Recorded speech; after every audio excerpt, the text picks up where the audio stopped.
Assalamualaikum warahmatullahi wabarakatuh.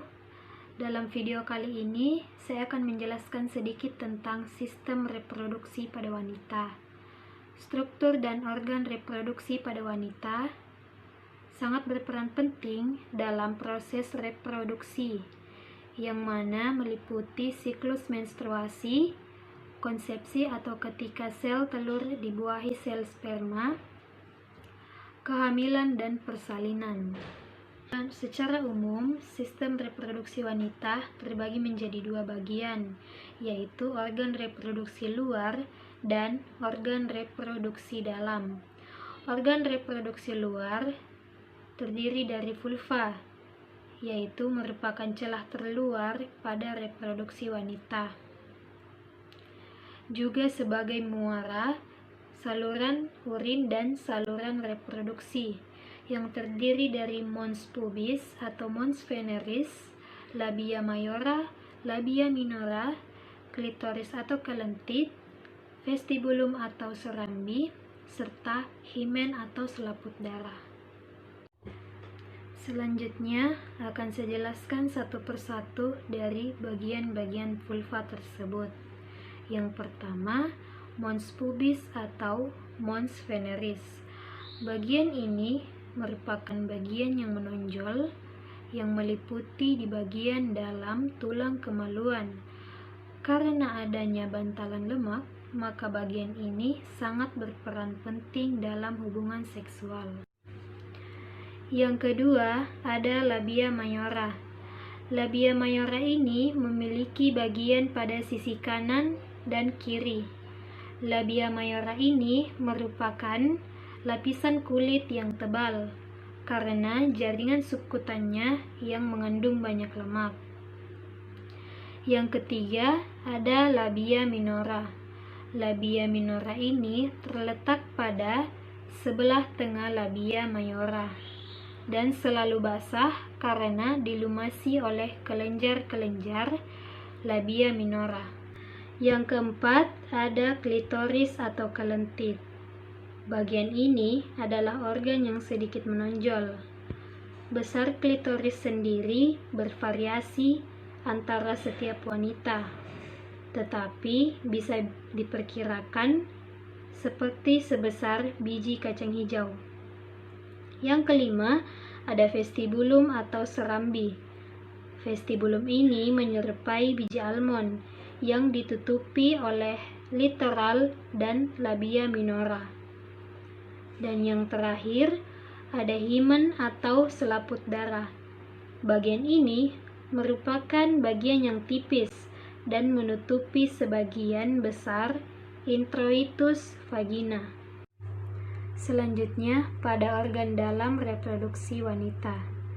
Organ dalam reproduksi wanita terdiri atas vagina atau liang senggama, uterus, tuba uterina, dan ovarium. Selanjutnya, mari kita pelajari satu persatu organ dalam reproduksi wanita ini dengan seksama. Yang pertama pada bagian dalam reproduksi wanita, yaitu vagina, merupakan saluran yang berbentuk pipa yang menghubungkan antara vulva sampai uterus.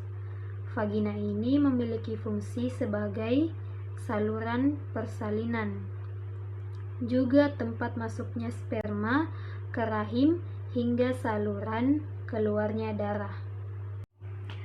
Yang kedua, ada serviks atau leher rahim, merupakan pintu masuk antara vagina dan rahim yang berupa lorong yang sempit. Serviks atau leher rahim ini dapat meregang dan membuka jalan lahir pada saat proses persalinan. Yang ketiga, ada uterus, merupakan suatu ruang yang kosong yang berbentuk seperti buah pir. Uterus ini memiliki fungsi sebagai tempat berkembangnya janin, dan uterus ini terletak di antara kandung kemih dan rektum.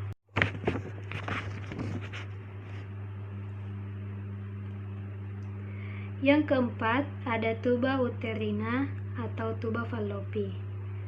Tuba fallopi ini merupakan saluran tuba berbentuk seperti pembuluh kecil yang menempel pada bagian atas rahim.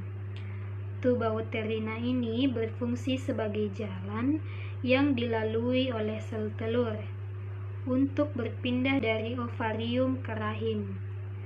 Tuba uterina ini juga memiliki fungsi sebagai tempat terjadinya pembuahan. Nah, setelah terjadi pembuahan, sel telur yang telah dibuahi kemudian bergerak menuju ke rahim untuk ditanamkan di dinding rahim.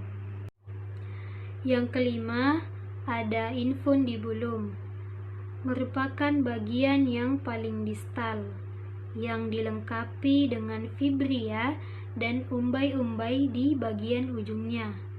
Sedangkan lubangnya disebut juga ostium abdominalis tuba. Yang terakhir ada ovarium atau indung telur. Ovarium ini merupakan jaringan kecil yang berbentuk oval yang berada pada rahim. Ovarium ini memiliki fungsi untuk memproduksi sel telur dan hormon seks wanita yang selanjutnya akan dihantarkan ke aliran darah. Nah, organ reproduksi bagian dalam pada wanita ini memiliki fungsi utama, yaitu untuk menghasilkan dan menyalurkan ovum dan menyokong pertumbuhan janin atau tempat menyimpan janin. Bagian paling terdalam reproduksi wanita yaitu ovarium, yang akan menghasilkan sel telur dan juga menghasilkan hormon progesteron dan hormon estrogen yang akan bekerja sama dalam siklus menstruasi pada proses kehamilan. Sel telur dihasilkan dan berkembang di dalam folikel. Sel telur yang telah matang dilepaskan dari ovarium sekali setiap bulan, yang disebut sebagai proses ovulasi. Setelah sel telur lepas dari ovarium, lalu akan ditangkap oleh infundibulum dan akan dimasukkan ke dalam saluran tuba fallopi, lalu dikirim menuju uterus. Tuba fallopi juga adalah tempat terjadinya pembuahan.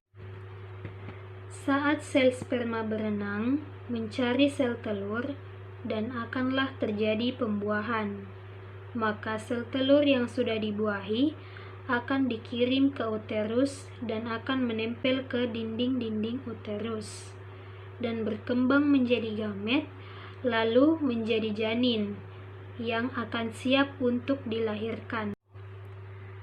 Pada saat ketika bayi ingin dilahirkan, maka akan melewati bagian yang sempit yang disebut dengan serviks. Begitu juga pada darah menstruasi yang akan keluar melalui serviks dan menuju ke vagina. Nah, itulah tadi penjelasan sedikit tentang sistem reproduksi pada wanita dari saya. Lebih dan kurangnya mohon dimaafkan. Assalamualaikum warahmatullahi wabarakatuh.